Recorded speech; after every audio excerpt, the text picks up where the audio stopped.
pour faciliter les énergies. D'accord. Et donc là, à quoi ça ressemble? Vous avez une image de cette espèce Bah, d'instrument? j'irai voir là-bas, ouais. Vous l'avez mis là? J'ai vu, je suis passé là tout à Ils l'heure. ont un appareil, alors donc ils s'installent pendant le colloque, là ils s'installent autour comme ça. Il faut une chaîne Mhm. et puis donc, Avec des prières ou... C'est la grande invocation qui a été donnée par Alice Bailey. Je ne sais pas si vous Une connaissez. invocation, oui. Ouais, une grande invocation. D'accord. Ouais, la grande invocation qui a été donnée par Alice Bailey.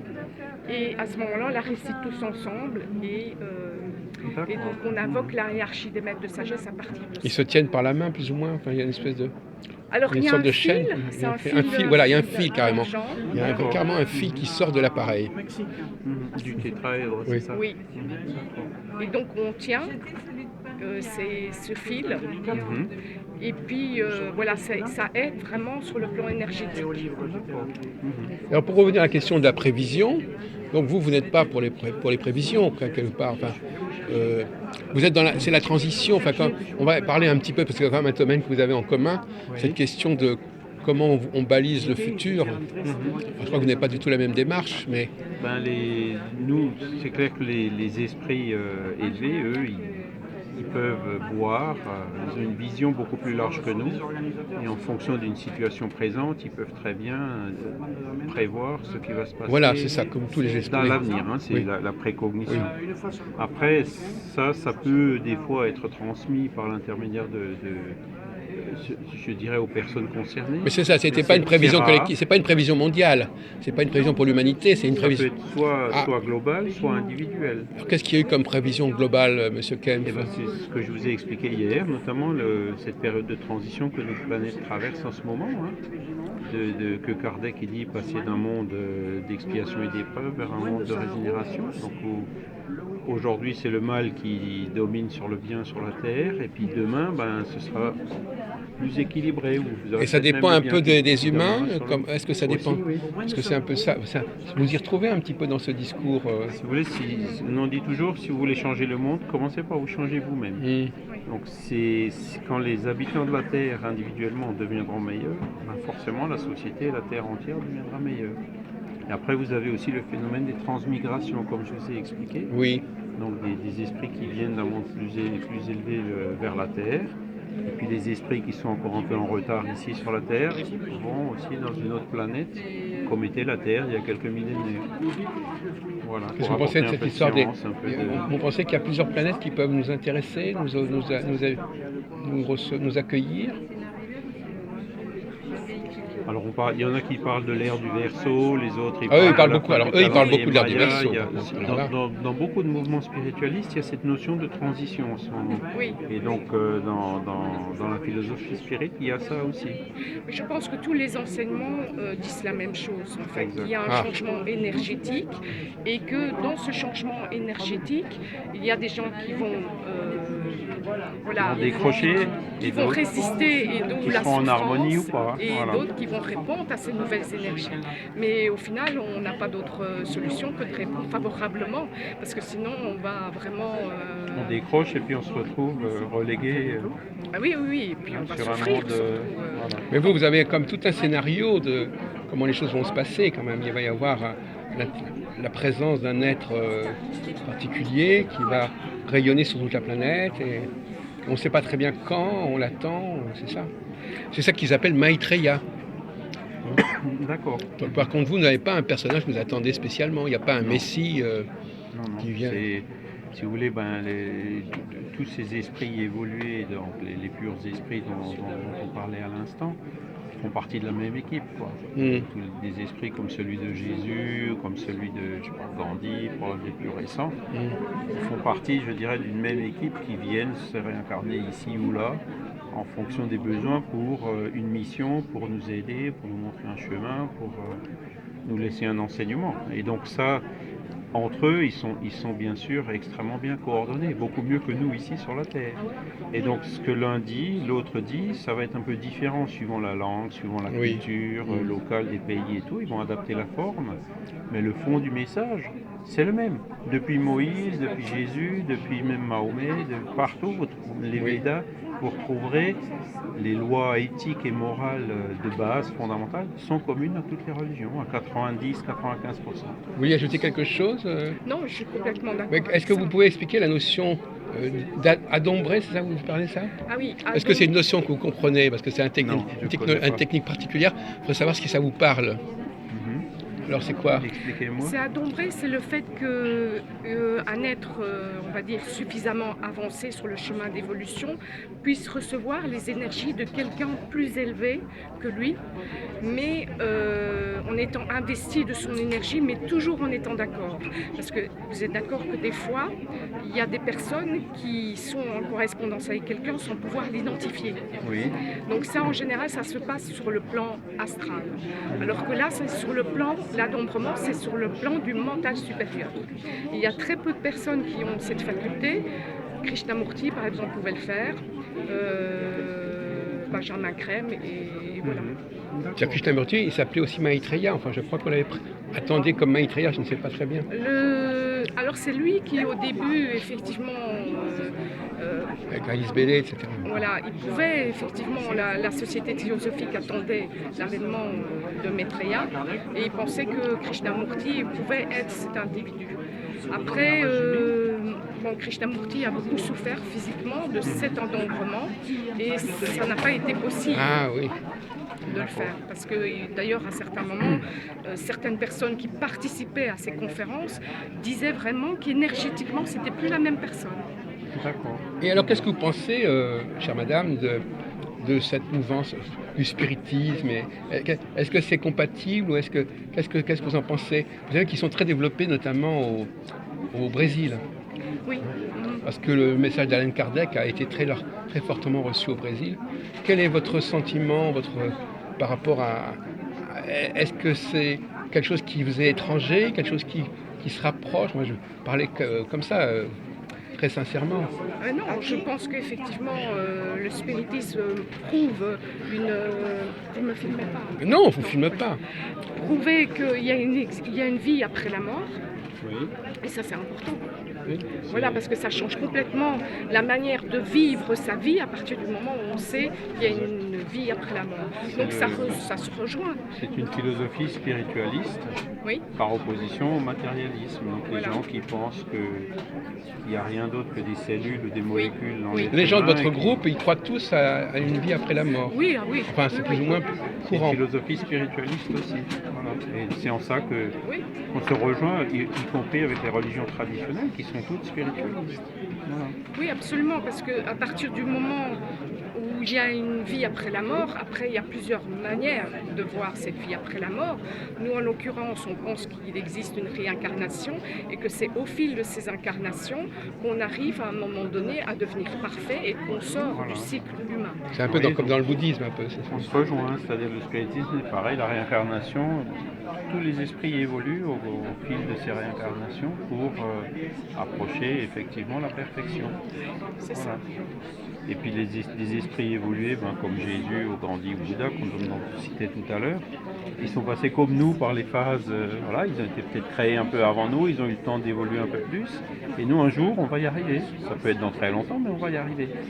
Et donc c'est cette vision, je dirais, rationnelle de la chose, basée donc sur l'observation des communications médiumniques, qui apporte cette caractéristique. Alors, Maitreya, c'est aussi une structure internationale quelque part. D'ailleurs, c'est une revue qui parce qu'eux aussi ils sont dans l'international. Vous êtes sur quel pays, sur quelle région du globe? Vous voulez dire par rapport à la revue ou par rapport En général, votre mouvement, votre c'est revue. partout. La revue Partage International, elle est traduite en Slovénie, en Allemagne, Ah bon, d'accord, oui. en espagnol, en néerlandais. Voilà, c'est quand même, à la base, c'est Share International. Share, c'est S-H-A-R-E, qui veut dire partager en anglais. D'accord. Ah, partage, oui. To share. Donc cette idée, en tout cas, de la venue d'un nouvel instructeur, d'ailleurs, n'appartient pas du tout aux personnes qui diffusent la revue Partage International, parce que cette idée est assez répandue. Oui, alors, chez les spirites, il n'y a pas cette attente d'un Oui, messie. on a bien compris, oui. Voilà, On sait qu'il y a régulièrement des missionnaires, des esprits élevés qui viennent, comme ceux qu'on vient de citer. Mais après, ce qui a changé par rapport aux épisodes précédents, comme était par exemple Mahomet était un prophète, Jésus était un prophète, Bouddha était un prophète. Voilà. Moïse. C'était une personne, si vous voulez, qui recevait un certain enseignement et qui nous l'a légué, qui nous l'a transmis. Et le spiritisme, c'est différent. Vous avez des centaines de médiums dans plein de pays qui, en parallèle, ont reçu la même chose du monde spirituel. C'est pas exceptionnel, c'est ça. Voilà, donc il n'y a plus vraiment de prophètes comme personne. Il y a des gens comme Allan Kardec ou Léon Denis ou Gabriel Delanne qui ont réalisé un travail de compilation, de codification, comme on dit pour Allan Kardec, qui ont réalisé un travail extraordinaire, mais l'enseignement ne vient pas d'eux. C'est quelque chose qu'ils ont reçu et eux, ils ont juste mis en ordre. Et ils ont remis ça, je dirais, apporter tous les arguments logiques de bon sens et de raison qui viennent corroborer ce que ces entités-là. Par exemple, vous avez une lecture de la Bible, par exemple, dans votre groupe? Non, pas du tout. Ah, d'accord, ce n'est pas. N'essayez pas de vous situer par rapport aux prophéties précédentes. C'est-à-dire que dans chaque enseignement, il a été annoncé qu'un nouvel instructeur, donc c'est-à-dire cycliquement, revienne, mais c'est pas propre à la Bible. Tous les enseignements annoncent, y compris les gens qui sont agnostiques et laïcs, attendent la venue de quelque chose. On ne sait pas, c'est pas forcément identifié, comme on peut le faire par le biais d'un nom, mais en tout cas, oui, tout le monde est en attente de quelque chose. Alors, une dernière question, parce que, par exemple, dans le mouvement spirit, notamment au Brésil, ils ont quand même des activités caritatives, des activités sociales. Il y a aussi une philosophie, une éthique. On essaie quand même de faire un travail sur soi-même. Est-ce que ça existe également dans votre structure? Est-ce qu'il y a des conseils? Est-ce qu'on fait quelque chose? Est-ce qu'il y a une mission quelque part sur Terre?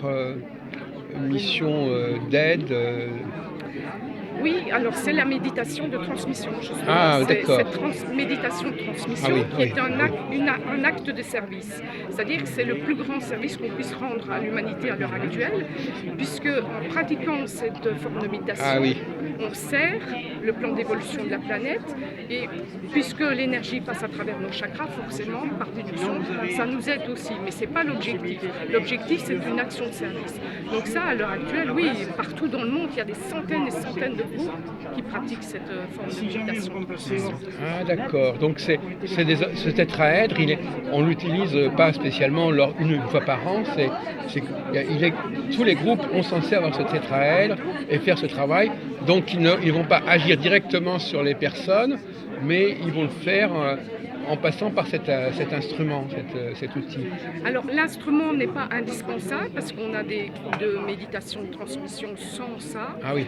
Mais voilà, c'est juste qu'il y a, à partir du moment où on invoque à travers la grande invocation la hiérarchie des maîtres de sagesse, et les énergies peuvent ainsi être potentialisées et servir le plan d'évolution. Ah d'accord. Oui. Du côté des spirites, il y a aussi du travail de terrain, c'est-à-dire Divaldo Franco, c'est ce que je disais. Oui, absolument. Il a une institution caritative qui s'appelle Mansa do Caminho. Donc c'est dans un bidonville à Salvador de Bahia. Où tous les jours il offre une éducation, nourriture, tout gratuit à plus de 2000 enfants tous les jours. Et vous avez, comme vous avez dit tout à l'heure, des hôpitaux spirites, vous avez des crèches. Il y a toute une série d'institutions. Mais en Occident, en Europe, ça se passe pas tout à fait de la même manière, d'après ce que j'ai compris. Alors en Europe aussi, mais je dirais pas au même degré qu'au Brésil, puisque les besoins sont pas tout à fait les mêmes. Maintenant, ici en Europe, vous trouverez plus des gens qui vont proposer des enseignements, des cours, des conférences, ou alors de l'assistance, les personnes qui ont des difficultés, il y a des dialogues. Et puis il y a quand même aussi le contact avec les décédés. Et puis il y a l'assistance aussi aux esprits, Et ça, c'est pas du tout votre créneau. C'est pas notre rôle, non. non, parce qu'il y a d'autres groupes qui s'intéressent déjà à ce problème. Donc, ce qui est intéressant, c'est on parle beaucoup de coopération, c'est que chacun Complémentarité, oui. ait son propre rôle et son identité spécifique. Voilà. Voilà. Et qu'on puisse coopérer intelligemment ensemble. Ouais, Voilà. puis se rejoindre sur le terrain du spiritualisme, hein, pour Spiritualisme et spiritisme, ouais, c'est ça. non, spiritualisme Oui, je sais. en opposition au matérialisme, Oui. quoi, parce que beaucoup de... Alors, il y a eu des statistiques récemment, hein, qui ont été faites. Il y a déjà 2 tiers, 66% des Allemands, par exemple, ils croient que la vie continue après la mort. Tiens. Donc, ils sont spiritualistes. Tiens. Voyez. Donc, il n'y en a plus que 30% à convaincre. Voyez. Donc, on avance sur le sujet. Et sur la grande bataille du spiritisme, c'est ça, c'est de lutter contre le matérialisme, Et justement- de faire de sorte que les personnes sortent un peu de leur vision étroite, de leur égoïsme, pour avoir une vision un peu plus large. Est-ce que la France est un des pays les plus réceptifs à tout ça? Ou pas, enfin, pas spécialement. Réceptif par rapport À votre enseignement? Chaque pays a, on va dire, une particularité, c'est comme les groupes, donc on ne peut pas vraiment comparer, parce que dès qu'on compare un pays à un autre, on est en compétition. Dès qu'on évalue, ça veut dire D'accord. qu'on est dans un esprit d'évaluation, de comparaison. Je pense que chacun est réceptif à sa manière.